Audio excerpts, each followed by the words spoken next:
Hola, buenas noches jóvenes, bienvenidos a esta nueva sesión virtual de la semana. Y bien, pues antes de comenzar con el tema que está previsto para el día de hoy, que es un tema que tiene que ver con una generación de escritores que nace aproximadamente, o bueno, que comienza a tener mucha resonancia a partir de los años 50, ¿va? Bien, pues bueno, antes de comenzar, pues ya veo que ya aquí hay varios ya conectados. Pues me gustaría que comenzaran ya a poner, a presentarse, a ver quiénes se encuentran ya aquí con nosotros. Y nuevamente les recuerdo, pues la dinámica es ver algunos aspectos generales de esta generación. Y si tienen ustedes alguna duda, algún comentario que quieran agregar a la clase, pues ahí está el chat abierto para que comiencen a integrar, ¿no?, sus aportaciones, ya sea dudas, ya sean algunas ideas que se les vayan ocurriendo con respecto a lo que vayamos viendo. Va a ser una clase muy sencillita, ya que la generación Beat, en realidad, no abarcó así tanto tiempo. Y son contados los escritores que realmente tuvieron como repercusión, ¿no? Que son escritores que hasta la actualidad pues se siguen leyendo y que pues para la gente que les gusta un poco lo que es la rebeldía, para la gente que les gustan las cuestiones un poco fuera de lo común, pues esta generación pues influyó bastante, ¿no?, en ellos, ¿no? Incluso influyó en músicos muy importantes y reconocidos, ¿no?, que retomaron este movimiento pues para expresar sus letras, retomaron un poco su estética, un poco también pues, la manera de ser, ¿no?, que tenían ellos. Y bueno, pues ya iremos ahorita a lo largo de esta sesión, que digo, no va a ser tan extensa, pues comentando acerca de estos personajes que conforman esta generación. Y bueno, pues Cruz Karen dice, hola profesor, hola Karen. Daniela dice, hola profesor, buenas noches Daniela. Miriam Vianey también nos saluda. Isabela también ya está con nosotros. Jaime Abimael también nos dice buenas noches. Lisette Hernández también nos está saludando. Itzel, hola Itzel. Cruz Karen, también qué tal todos, ya comieron. Pues yo creo que ya estaban a cenar, ¿no? Brenda Juliana dice, hola, ¿qué tal, profe? Hola, Brenda. Cruz Karen, no sé qué puso allí. Rocío dice, hola, profe. Y Perla también ya nos está saludando. Pues bienvenidos a todos, jóvenes. Pues como ya les había anunciado desde antes, Yatsiri también ya está aquí con nosotros. Pues hice esta sesión hasta el día de hoy, miércoles, porque tuve una serie de problemas con internet y pues tuve que llamar y con todo este relajo, pues se tardaron un poco en restablecer la línea, ¿no? O sea, sí tenía internet, pero estaba intermitente, de repente no agarraba muy bien y pues me quedaba sin internet, ¿no?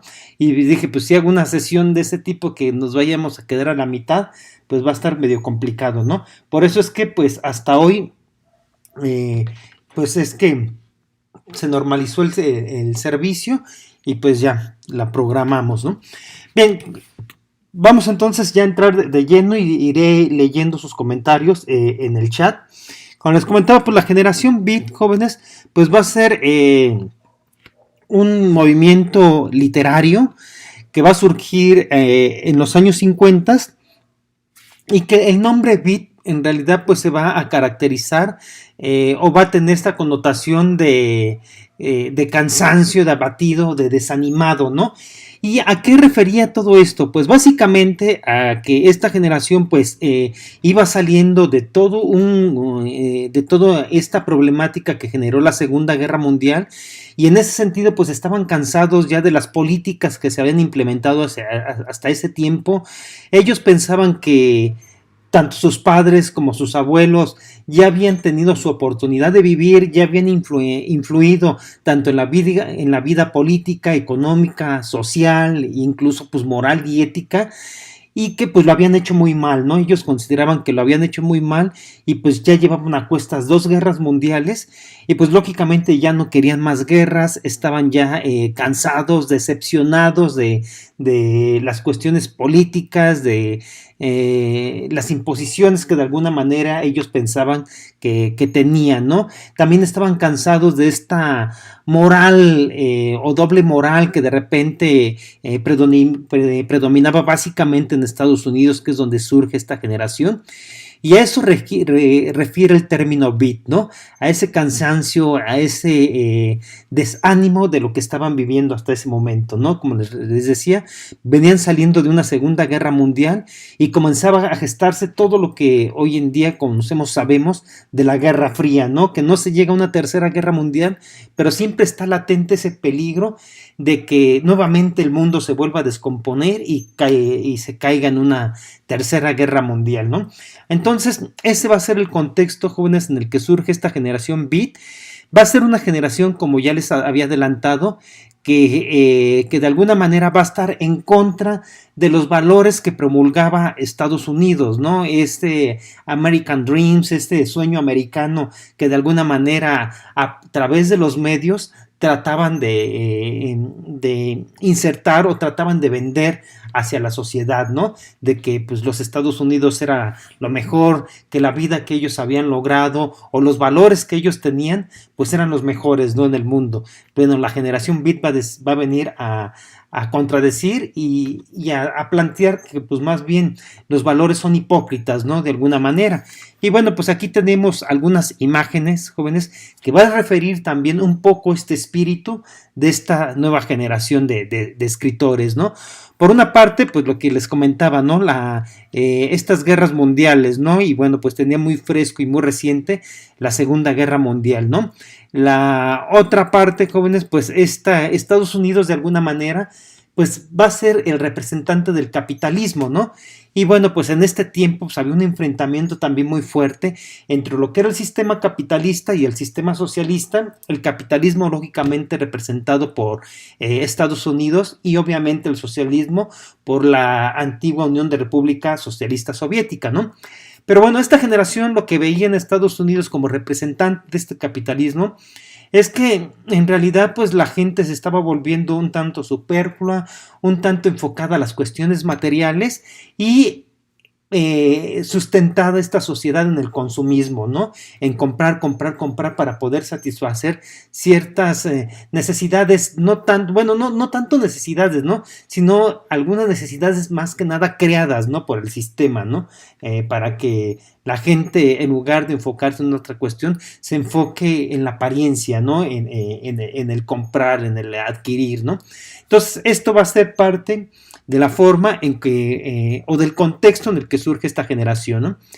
Van a ser, son varios los escritores, entre poetas y personas que practicaban el género narrativo. Van a ser varios, pero los principales, los más destacados, los más importantes van a ser tres. Del lado izquierdo tenemos a William Burroughs, que era el más grande de estos escritores. Al centro pues tenemos a Allen Ginsberg, y del lado derecho, el considerado como el más atractivo, el más galán de estos escritores, pues va a ser Jack Kerouac, ¿no? Estos van a ser los tres principales escritores que van a dar vida a este movimiento que empieza en las letras, pero que poco a poco pues va a comenzar a permear todo un pensamiento en los Estados Unidos y posteriormente en todo el mundo, ¿va?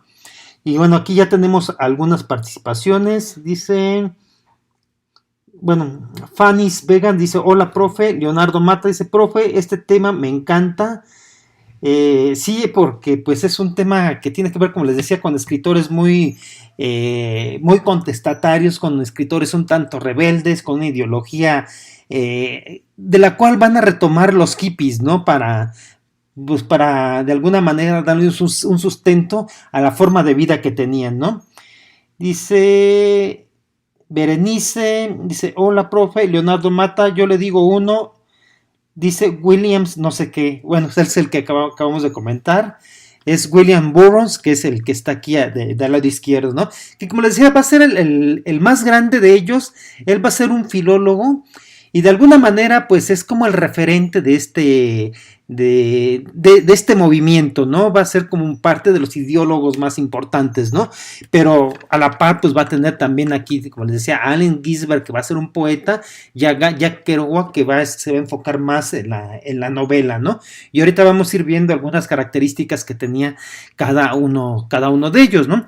Por ejemplo, Allen Ginsberg, que es este que tenemos aquí en medio y acá lo tenemos, o sea, aquí pues es una fotografía ya de él un tanto grande, ¿no?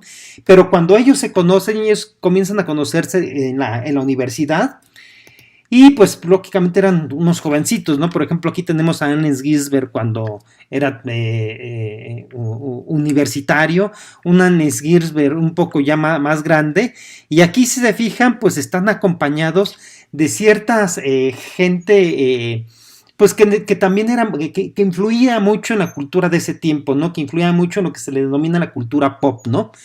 Y, o el arte popular, ¿no? Me parece que este es Andy Warhol. Allen Ginsberg, como decía, va a ser un poeta, va a ser el poeta más importante de esta generación.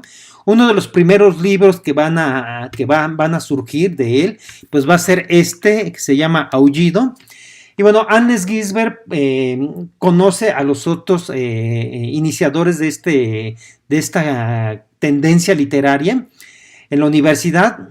Y bueno, conforme va pasando el tiempo, pues ellos de alguna manera, pues van como sacando una bandera en la que van a comenzar a ponerse en contra de los valores de los Estados Unidos. Es decir, ellos pensaban que había mucha hipocresía en la manera de ser de la gente que se hacía llamar bien en los Estados Unidos, jóvenes, y que pues siempre jugaban con una doble moral, ¿no? Entonces ellos comienzan un poco a denunciar estas cuestiones que hoy en día seguimos viendo, por ejemplo, las marchas, que hay estas manifestaciones en Estados Unidos. Bueno, ellos trataban de promulgar este no racismo, jóvenes.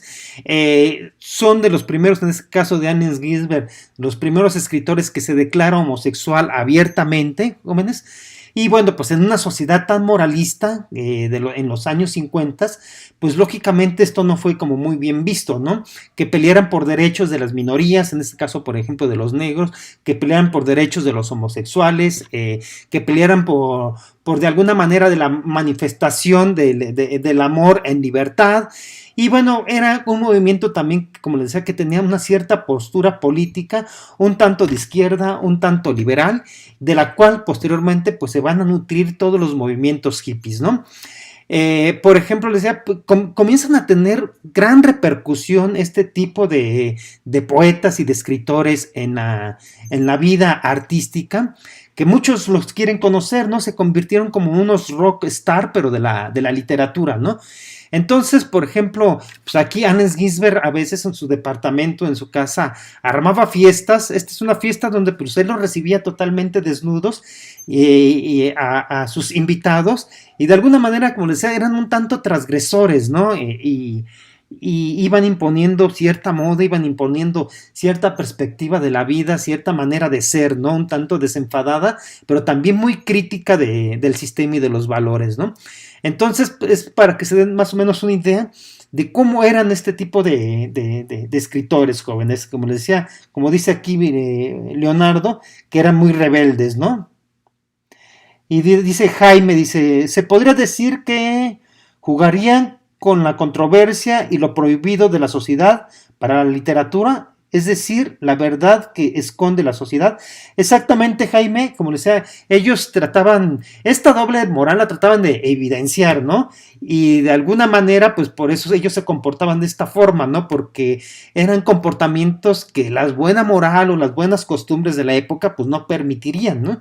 Entonces, pues era una manera de ellos de responder, ¿no? Ante esa hipocresía, ¿no? Y respondían, pues, tanto con su forma de ser, pero también con la forma que tenían de escribir, ¿no? Porque trataban temas ya abiertamente de la homosexualidad, temas que tenían que ver con el sexo, temas que tenían que ver también con las cuestiones políticas, con esta hipocresía que se tiene principalmente en los Estados Unidos, ¿no? Que es donde ellos surgen, es donde ellos de alguna manera se conocen y comienzan a criticar, ¿no?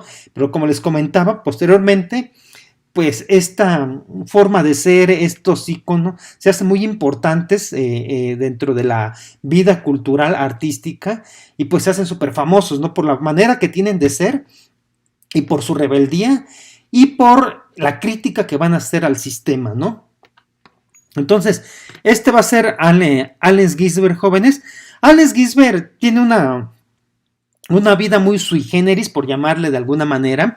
Él cuando van a la universidad, pues como les comentaba, pues se conoce a tanto a Jack Kerouac como a Burroughs, y conoce a una también de las fue también muy importante para esta generación beat, una de las primeras mujeres también que comienzan a participar ya en la vida pública artística, porque anteriormente se tenía muy relegada a las mujeres.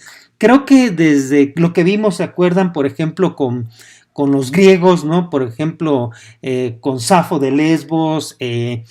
Desde ahí creo que no, la figura de la mujer no es tan preponderante, ¿no? Salvo en contadas ocasiones, como por ejemplo cuando vimos el barroco con Sor Juana Inés de la Cruz, pero recuerden que también fue muy problemático para ella poder expresarse y poder escribir, ¿no? Y bueno, pues para esta época, pues comienzan ya a tener un poquito más de relieve las mujeres ya que comienzan a incursionar tanto en la poesía como en la narrativa, ¿no? Una de ellas es Elise Cohen, que va a ser durante un tiempo pareja de Allen Ginsberg. Y bueno, como les había comentado ya anteriormente, pues Allen Ginsberg tenía ciertas preferencias y él de alguna manera, pues cuando la conocen, pues pues se va a vivir con Ellis Cohen. Posteriormente, pues él se da cuenta que pues quienes le llaman más la atención, quienes le gustan más, pues son los hombres, y termina con ella, ¿no? Pero pues sí terminan, pero posteriormente ella en su afán también de seguir experimentando, pues conoce a otra mujer y también se junta con ella y terminan viviendo en el mismo departamento Allen Ginsberg con su pareja y ella con su pareja. Y bueno, como les decía, pues eran un tanto liberales, ¿no? De alguna manera, entre estos escritores se compartían mujeres, se compartían hombres, etcétera. Se tenían ciertas prácticas que no les daba pena y no tenían ningún tampujo en ejercerlas, ¿no? Entonces, Elise Cohen, ella va a terminar posteriormente suicidándose, tenía muchos problemas emocionales y termina aventándose de un creo, cuarto piso de un departamento, ¿no? Entonces termina de un tanto trágica su vida, ¿no? Y bueno, pues nada más a grandes rasgos un poco de lo que ella escribía, parte de la poesía, de las cuales se rescató muy poco, jóvenes, porque Elise Cohen, pues, básicamente, al ser también parte de una generación de escritores tan rebeldes y con este tipo de ideologías, pues lógicamente sus papás eran más o menos adinerados, no les gustaba que ella fuera de esta manera, que perteneciera a este grupo y que tampoco tuviera inclinaciones hacia las cuestiones artísticas, ¿no? Entonces, pues de alguna manera, pues la quieren relegar de eso, incluso pues la meten creo que a un manicomio porque en ese tiempo pues pensaban que las preferencias sexuales a veces eran enfermedades o que se comportaban de esa manera porque tenían algún problema psicológico y bueno pues la mandan ella al manicomio, entre la medicación y todas esas cuestiones pues lógicamente va a afectar mucho más su estado anímico y sus emociones van a reventar y ya pues va a terminar suicidándose, ¿no? Entonces, parte de la poesía que ella va a integrar lo que tiene es esta que me dice, ¿quién me dará?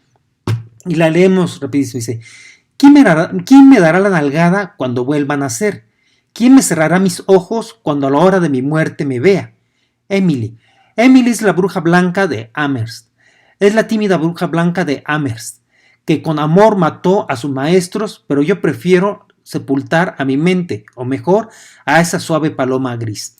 Y bueno, son pequeños fragmentitos, jóvenes, de algunos de los poemas que ella escribió, ¿no? Por ejemplo, de la dama. Dice, la dama es una cosa sumisa, hecha de agua y muerte. La moda la viste con sobriedad y usa su mente para coserle la bastilla.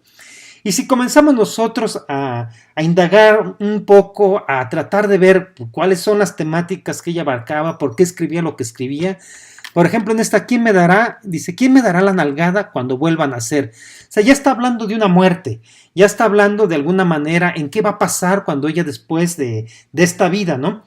Ellos, otra característica que tenían jóvenes es que se enfocaban mucho hacia las religiones orientales, es decir, creían en la reencarnación, creían en que esta vida era un paso nada más, ¿no?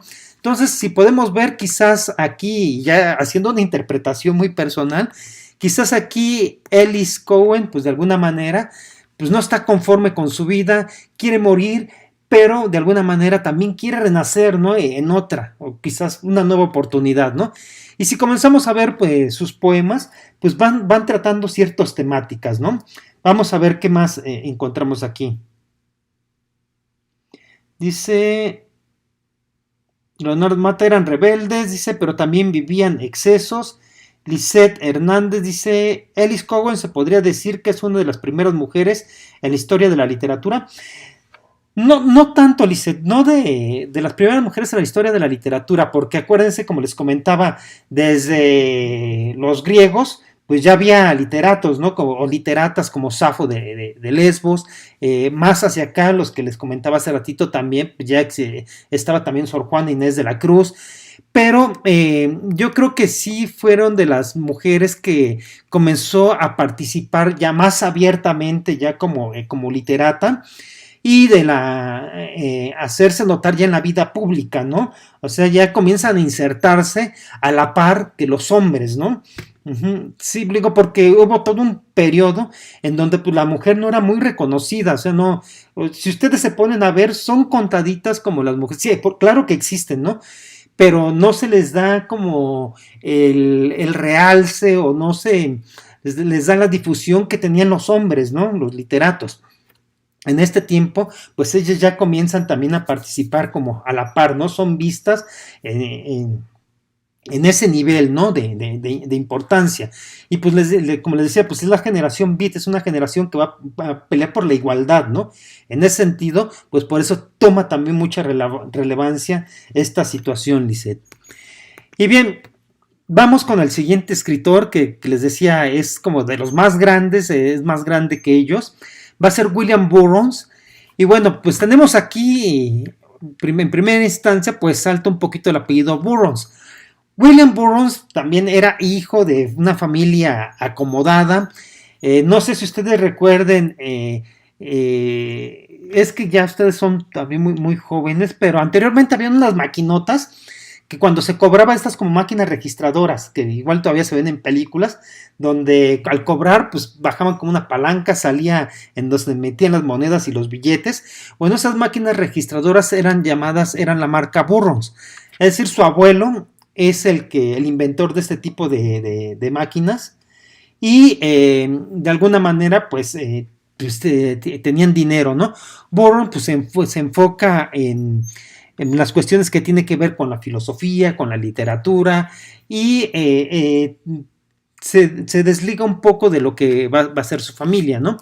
Pero William Burroughs yo creo que va a ser uno de los más que va a probar mucho más los excesos para poder de alguna manera pues experimentar y crecer, ¿no? En distintos ámbitos, ¿no? Entonces William Burroughs de alguna manera pues va a ser como la punta de lanza de ellos en cuanto a la experimentación, ¿no? Y en cuanto al uso de drogas también para llegar a otros estados de la percepción, ¿no? William Burroughs tuvo ciertos problemas también con la ley, o sea, al ser personajes un tanto rebeldes, pues de alguna manera, o sea, no iban a estar exentos de tener problemas con la ley y termina huyendo de Estados Unidos, se viene acá a México. Aquí en México llega a vivir a la colonia Roma, pero Burroughs tenía ya una cierta adicción muy fuerte hacia la heroína y pues lógicamente al llegar acá pues no iba a dejar estas afecciones que ya tenía, ¿no? Estos gustos y comienza a experimentar con una gran cantidad de drogas, ¿no? Y aquí pues comienza a probar también lo que es el peyote, que tiene cierta sustancia que es la mescalina, que él decía que era muy parecida a los efectos que de repente le tenía el LSD o la heroína, ¿no? Entonces él llega a vivir, como les decía, aquí a la colonia Roma, se viene con su novia, su esposa, y rentan un departamentito allí, ¿no? Entonces aquí ellos comienzan pues a tener una vida también de alguna manera pública, una vida en la que comienzan a relacionarse también con cierta vida cultural que había aquí en México. Posteriormente, él invita a Allen Ginsberg y a todos escritores de la vid y se vienen un tiempo a vivir también para acá con él a México. A México le encantaba, se le hacía un país extraordinario, pero aquí en México también se vuelve él a meter en problemas. ¿Qué es lo que pasa? Pues en una noche en la que están ahí en el departamento, están bebiendo y metiéndose cualquier cosa, pues comienzan a jugar a Guillermo Tell y se le ocurre ponerle, me parece que un vaso de tequila, de whisky, de algo así, a su esposa en la cabeza.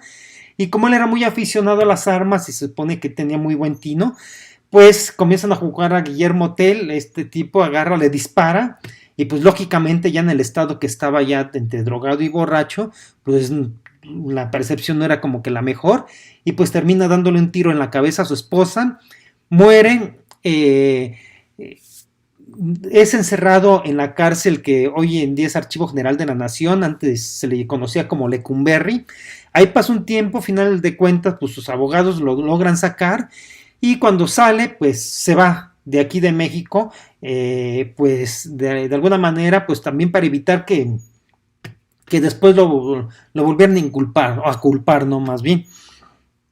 Y bueno, pues este asesinato de su esposa, lógicamente no la quería matar, pues realmente pues, lo afecta demasiado, ¿no? Y comienza a viajar primero por los países centroamericanos, como Brasil, Colombia, etcétera.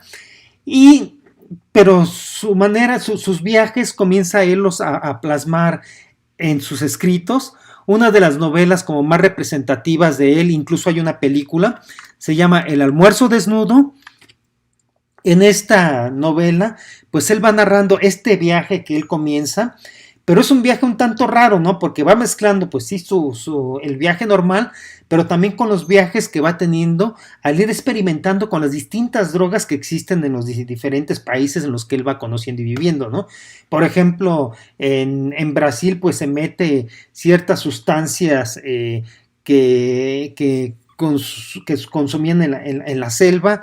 Después se va a Asia, a Medio Oriente, y ahí también comienza a experimentar con drogas y todo eso, todo su viaje, tanto físico como interior, pues lo va plasmando en esta novela que se llama El almuerzo desnudo, ¿no? William Burroughs era como de estos personajes que decían que lo que a otros los mataban, ahí lo hacían más fuerte, ¿no? Hablando un poco en referencia a las drogas, que para muchos las drogas son la muerte, pues bueno, él vivió hasta los 80 y tantos años y pues de alguna manera siempre estuvo lúcido y siempre pues practicó pues los excesos, ¿no? A ver, vamos a ver aquí sus participaciones. Dice Leonardo, lo escribió inspirado en un capítulo de su vida, pues es un día jugando con un arma al tiro al blanco con su novia y accidentalmente la mató. Exactamente, Leonardo, como les acabo de aquí de comentar, estaba jugando a Guillermo Tell con su novia esposa, y si justo así comienza la historia del libro. Dice Leonardo Jaiva, profesor, se cortan mis comentarios. Dice, la adaptación de la película estuvo a cargo de David Cronenberg. Ajá, exactamente. Muy buena aportación, Leonardo. Y sí, les digo, pues, les recomiendo vean la película y a ver si ya con la película también se animan a leer el libro. O lean el libro y ya después ven la película. Digo, yo por ahí tengo el libro, creo que en PDF. Y tengo varios libros de los que hemos ido comentando. Si les llama la atención, pues mándenme un mensajito y yo se los comparto. Dice Fanny, dice Estados Unidos está muy feo, profe. Dice Leonardo Mata, dice la adaptación. Pues ahorita sí, bueno, es que Estados Unidos es como cualquier país, tiene sus claroscuros, pero también pues ha sido precursor de muchas cosas, de muchos escritores muy buenos, de muy buena música también. Y bueno, pues ahí nace el jazz, ahí nace el blues, ahí nacen muchos de los íconos del rock que hoy en día conocemos, pues también muchos provienen de Estados Unidos, ¿no? Junto con Inglaterra y otros países, ¿no? Pero bueno, hay muchas cosas padres también en Estados Unidos, digo, son como claroscuros, ¿no? No en cualquier país las cosas son 100% buenas ni 100% malas, ¿no? Pero bueno, vamos a continuar. Entonces, este es su libro como representativo, El almuerzo desnudo, por si a alguien les llama la atención de leerlo, ¿no? Y bueno, tenemos al galán del grupo, que es Jack Kerouac. Y Jack Kerouac, pues de alguna manera, como les decía, eran tan abiertos que de repente compartían hasta las novias entre ellos, o los novios. Y bueno, pues el libro más importante o representativo de Jack Kerouac se llama En el Camino. Y en este pues, libro pues también va a hablar un poco de sus andanzas. Es como una especie de road movie, ¿no? En donde pues va viajando en un auto por los distintos estados de la Unión Americana y pues va ahí narrando sus experiencias tanto sexuales como con el alcohol, como con lo que va viviendo en la carretera, ¿no? Y esta las narra pues en esta novela que se llama On the Road, que en inglés, pero en la traducción es En el Camino. Una novela muy interesante para quienes les gusta, o para, como comúnmente dicen, para los jóvenes rebeldes. Creo que es una de las novelas representativas que tienen ustedes que leer y creo que les va a agradar bastante. Y ahorita me acordé, hay otra que también que tiene que ver también con la rebeldía y con la juventud, que es de Salinger, que se llama El guardián entre el centeno. Por si también les llama la atención, pues estaría padre que las comenzaran a leer, ¿no? En el camino la leen súper rapidísimo, no es una novela muy extensa, y como les decía, yo creo que les va a agradar, ¿no?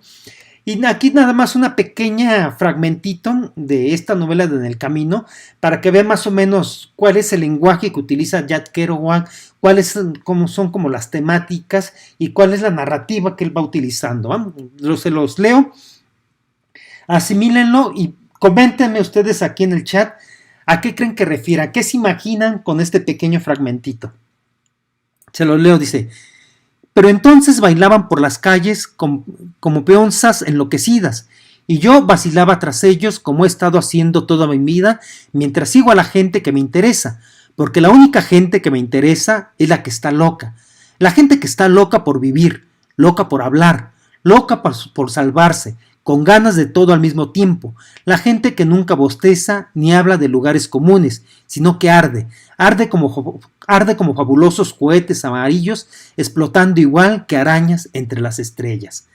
Entonces, jóvenes, ¿ustedes qué les da a entender este pequeño fragmento de la novela En el Camino de Jack Kerouac? O sea, de alguna manera está poniendo como una postura, ¿no? De él, o sea, ¿cuál es la gente que a él le llama la atención? La gente con la que le gusta a él convivir, la gente que de alguna manera es con la que él se juntaría, ¿no? ¿Ustedes qué interpretan, jóvenes, de esta pequeña cita?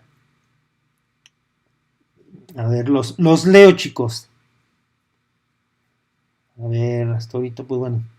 A mí, en lo personal, pues lo que se me hace, por ejemplo, dice que le llama la atención la gente que arde como fabulosos cohetes amarillos explotando y como especie de araña. O sea, por ejemplo, ¿cómo es la gente que se atreve? ¿Cómo es la gente que de alguna manera bueno, yo así lo asocio, ¿no? Inteligente, extrovertida y que de alguna manera está ansiosa por vivir, ¿no? Pues es como esos juegos artificiales que se ven en las noches, o sea, brillan, ¿no? Ese tipo de personas, ¿no? Y esas son la gente que él le llama la atención, ¿no? La gente que está ansiosa por vivir. Y no la gente que siempre habla de lo mismo, que se parece igual a todas, que parecen hechas en masa, ¿no? Que escriben sobre lo mismo, hablan de lo mismo, les agradan casi los mismos temas. Bueno, dice, es qué hueva, ¿no? Qué aburrido con esa gente. A mí me agrada la gente que es diferente, ¿no? La gente que de alguna manera, pues, tiene otros intereses y hablando en este caso de lo que su visión que ellos tenían, pues que no son tan interesados por las cuestiones materiales o por estas cuestiones influenciadas por el capitalismo, ¿no? Sino por la gente más auténtica o más honesta, ¿no? Más preocupada por la vida y quizás por las cuestiones espirituales, ¿no? Eso es lo que a mí, por ejemplo, me transmite un poco el fragmento, pero quizás si lo analizamos un poco más, nos va a ir transmitiendo mucho más cosas, ¿no? Y bueno, por ejemplo, aquí dice Jaime, y se refería a estar interesado en gente que no está dentro de los gustos convencionales o la gente que juega o hace lo inesperado, que juega con la adrenalina. Muy bien, Jaime, me parece muy acertada tu visión, ¿no? de este pequeño fragmento. Dice Lisette, hola sobre personas liberales. Muy bien, Lisette, sin prejuicios. Exactamente, ¿no? O sea, las personas que no están dedicadas a estar juzgando a los demás, ¿no?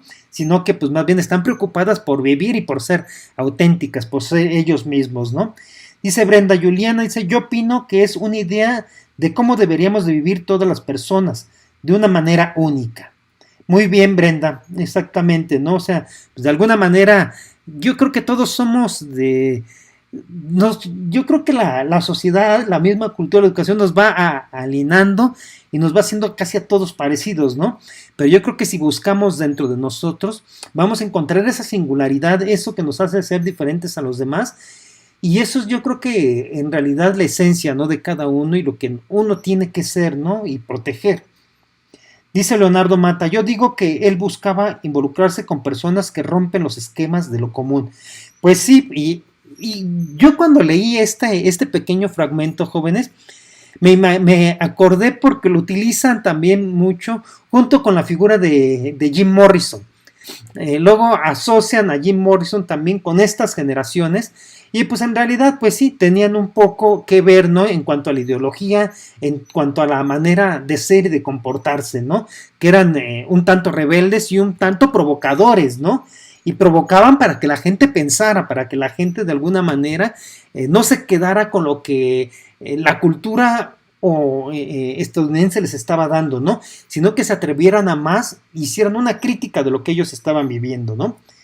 Dice Cruz Karen, dice, le gusta convivir con personas atrevidas, personas que no se dejan, que son de opiniones abiertas. Muy bien también Cruz Karen.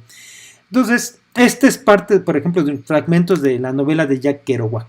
Y bueno, aquí jóvenes, pues vamos a tener ya las características que van a definir este movimiento literario. Por una parte, dice, era un grupo de personas rebeldes, contestatarios, provocadores, libertinos e ilustrados y trabajaban buscando una contracultura. Es decir, pues de alguna manera van a vivir la vida, ¿no? Y la van a vivir con excesos. De alguna manera ellos también consideraban que los excesos llevaban a cierto conocimiento. Van a estar en contra de los valores que de alguna manera la sociedad estadounidense de ese tiempo pues buscaba establecer, ¿no? Ellos, por eso es que van a ser contraculturales porque van a ir en contra de estos valores e incluso pues van a provocar a la sociedad para que también se replanteen y piensen, ¿no? Realmente quiénes son como seres humanos, ¿no? Después dice, estaban en contra del conservadurismo moral estadounidense y del sistema que representaba el país. Como les decía, pues el país es conocido por ser uno de los países pues más consumidores, que desechan todo es desechable allí dentro de este capitalismo tan feroz. O sea, por ejemplo, lo podemos ver, incluso nosotros mismos ya estamos muy permeados de ese capitalismo, ¿no?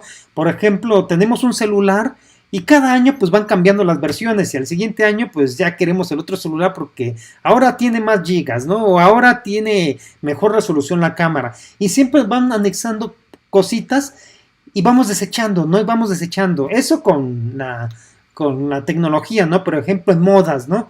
Los peinados, la vestimenta, también nos van marcando a través de, pues no sé, de los medios de comunicación, pues cuáles son esas estándares o esas etiquetas con lo que uno debe de cumplir para pertenecer, ¿no? A este grupo y que esté a la moda, ¿no? Entonces, también va a ser un poco lo que va a criticar esta doble moral, ¿no? De por un lado censurar ciertas cosas y en la intimidad o por dentro, pues de alguna manera buscar otras, ¿no? Dice, una de sus influencias para escribir es la música, principalmente el jazz. Este tipo de escritores van van a influir en ellos la música, pero ellos también van a influir en los músicos de ese tiempo, ¿no? Muchas de las canciones que se crean en ese tiempo por parte, por ejemplo, de Bob Dylan, muchas de las canciones, por ejemplo, de los Rolling Stones, de otros, por ejemplo, de Doors. Entonces van a estar muy influenciados por esta generación, incluso después grupos mucho más nuevos o más contemporáneos, ahorita ya no tan contemporáneos, por ejemplo como Nirvana, como Patti Smith, como una gran cantidad de David Bowie, van a estar influenciados en cierta etapa de su vida por este tipo de escritores, ¿no?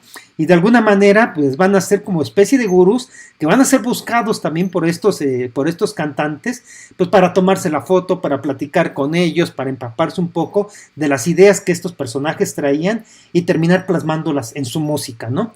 Después dice, tenía un discurso libertario y transgresor, como ya le hemos venido viendo, consumían muchas drogas y tenían una gran libertad sexual, seguían una filosofía oriental, lo que les decía, siempre enfocados en estas cuestiones también del karma, de la reencarnación, o sea, pues, incluso Allen Ginsberg tiene poemas en donde pues recrea los mantras, ¿no? Ciertos mantras, ¿no? Y se influyeron en muchísimos músicos, ¿no? Que ya lo habíamos tocado aquí un poco. Bueno, antes de pasar a la siguiente diapositiva, vamos a ver qué nos comentan aquí. Dice Jaime, sería el ciclo del consumismo y el conformismo con la aceptación y aprobación social, ¿no? Básicamente, pues la cultura estadounidense es una cultura que de alguna manera predomina mucho las cosas, lo desechable, ¿no? Incluso eso lo podemos ver con los bienes materiales, pero también si se fijan un poco también con las cuestiones ya también sentimentales, ¿no? Ya también el ser humano puede ser desechable, ¿no? Intercambiable rápidamente por otras cosas, ¿no? Y sí, pues es un poco esa crítica, ¿no? A que, pues, no veamos tanto las cosas tan superficialmente, ¿no? Y creo que también es un poco la crítica que va a ser el arte pop, y como veíamos, pues ellos también van a involucrarse un poco con este tipo de artistas como Andy Warhol, que de alguna manera pues también van a hacer ciertas críticas o van a ponernos a pensar a partir de sus obras pues en el consumismo, en la cultura que se está viviendo durante estos años en los Estados Unidos, ¿no?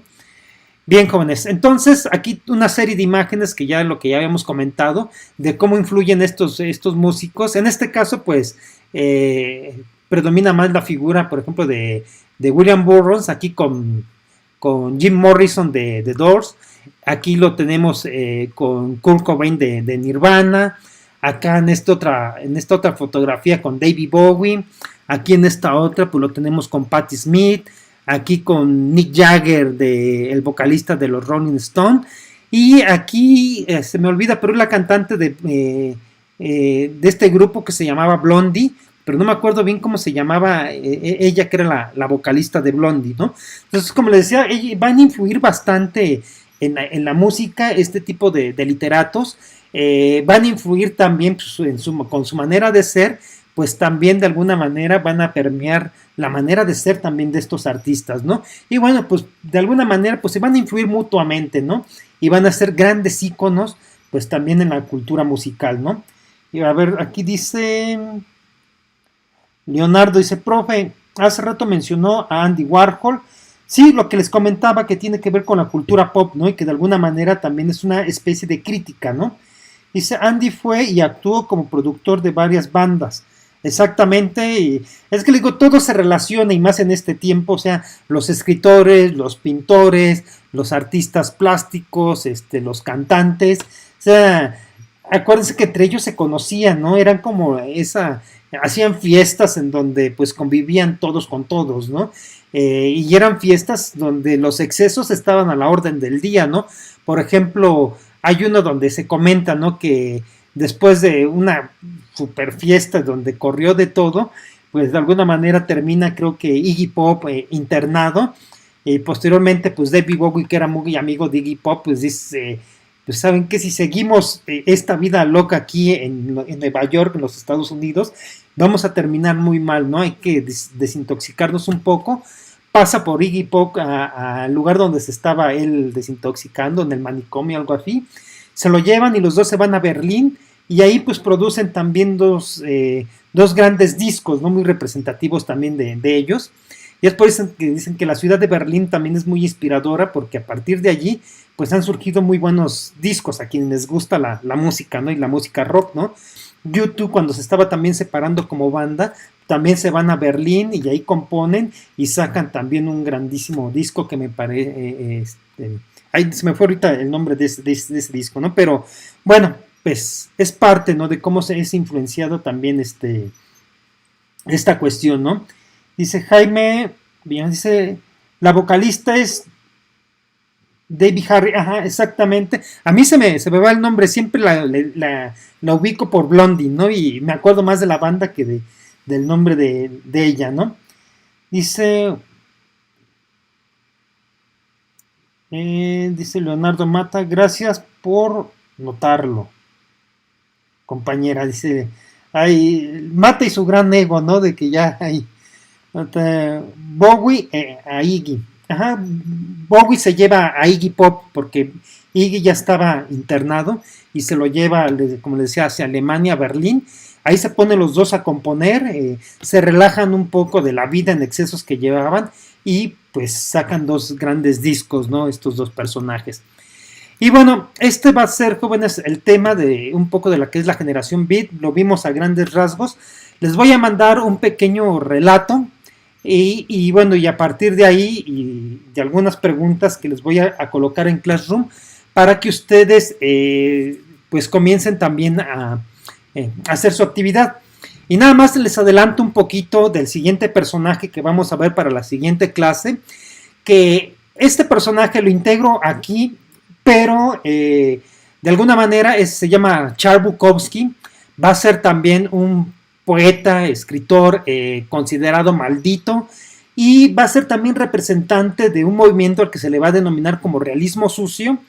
Muchos tienden y confunden un poco a Charles Bukowski y lo integran con la generación Beat, pero en realidad no, él no perteneció a la generación Beat, incluso ni se llevaba con ellos, él hablaba muy mal de la generación Beat y les decía ciertas groserías, ¿no? Que no voy a reproducir aquí. Pero bueno, Charles Bukowski también va a ser un poeta, un escritor un tanto transgresor también, muy crítico y muy descriptivo también de la vida marginal en los Estados Unidos durante los años 50 y bueno, y hasta casi hasta nuestras épocas, ¿no? Porque él también ya murió muy grande, bebía cantidades industriales de alcohol, tuvo una vida también un tanto tormentosa y sui generis muy particular, que ya lo veremos la próxima clase, jóvenes, y yo creo que también va a ser un escritor que les va a agradar porque también es un tanto transgresor, ¿no? De él vamos a leer también unos cuantos poemas y un cuento en donde nos vamos a dar cuenta que todo lo que él narra hasta pareciera que es autobiográfico, no pareciera, es autobiográfico, ¿no? Y de alguna manera utiliza sus vivencias para crear la poesía y sus cuentos, ¿no? Y vamos a poder identificar que él es casi siempre el protagonista de esos cuentos que nos va narrando, ¿no? Entonces este es el siguiente personaje que vamos a ver para la siguiente clase, jóvenes, a Charles Bukowski, poeta maldito y representante del realismo sucio. Y a ver, vamos a ver ya aquí los últimos comentarios. Uno de Leonardo dice, hay algo llamado el triángulo sagrado de la música, que fue el trabajo de Bowie, Iggy Pop y Lou Reed. Reed fue líder de Velvet Underground, exactamente. Y, por ejemplo, para quienes no conocen a Lou Reed, por ejemplo, hay una canción, quienes vieron la película de Trainspotting, la de Perfect Day, es de Lou Reed, y bueno, Lou Reed también tiene una gran cantidad de canciones también muy representativas y que también pues que han influido también en el cine, ¿no? Como les comentaba de Perfect Day, que una canción hermosísima, una canción muy padre, y quienes hayan visto la de Trainspotting, me parece que la van a identificar porque es parte del soundtrack de esa película, ¿no? Dice Leonardo, una banda muy influyente de finales de los 60. Exactamente, ¿no? The Velvet Underground, pues van a ser de las bandas también como representativas, ¿no? Y sí, a la par que Iggy Pop y David Bowie, ¿no? Y pues algunos murieron antes, otros un tanto después, pero bueno, de alguna manera son íconos de esta cultura, contemporáneos de estos escritores, y que de alguna forma, pues yo creo que incluso lo podemos ver, ustedes una generación mucho más, una generación nueva, y pues, lo recuerdan, ¿no? A quienes les gusta la música, lógicamente, pues ahí van a estar, ¿no? Porque son como de las vacas sagradas del rock. Y muy bien, jóvenes, muy bien, Leonardo, también muy bien, Jaime, Karen, y bueno, todos los que estuvieron participando, Lisette, en esta sesión, jóvenes, virtual. Bueno, pues muchas gracias por sus comentarios, por su participación, muchas gracias por acompañarnos y hacernos presentes en estas sesiones virtuales que, si bien no son presenciales como comúnmente estábamos acostumbrados, bueno, pues el sabernos que estamos del otro lado de la tecnología, pues es agradable, ¿no? El poder compartir pues estas ideas, el poder compartir también un poco las cosas que nos agradan, en este caso pues también algunas bandas y alguna música, pues también está muy padre, ¿no? Y bueno, pues esto es la generación Beat a grandes rasgos, no nos vamos a extender tanto, no pudimos ir viendo textos de cada uno de ellos, pero ya lo haremos, jóvenes, para que vean pues, la manera que tienen de ellos de escribir, ¿no? Es muy recomendable, lean la poesía de Ginsberg, jóvenes, léanse la novelita esta de Kerouac, y está también el libro del almuerzo desnudo, un tanto complicado, y si quieren tener un acercamiento a esta novela de Burroughs, pues pueden iniciar y quizás con la película, ¿no? Del almuerzo desnudo. Y bueno, jóvenes, esto sería nuestra clase del día de hoy. No sé si existe algún comentario más que quieran agregar. Y bueno, pues denme una oportunidad. Yo al rato, por la noche, madrugada, les subo la actividad que van a tener que realizar para esta semana. Y bueno, pues tenemos pendiente entonces el realismo sucio, chicos. Y no veo ya más participaciones. Entonces vamos a dar por concluida, jóvenes, esta sesión virtual. Como nuevamente les agradezco su presencia, chicos, sus participaciones. Y pues seguimos en contacto por Google Classroom y nos vemos en nuestra siguiente sesión virtual y ya les mandaré la liga, hora y fecha. Bueno, chicos, cuídense mucho y espero que nos encontremos pronto ya en el aula de clases. Hasta luego, jóvenes.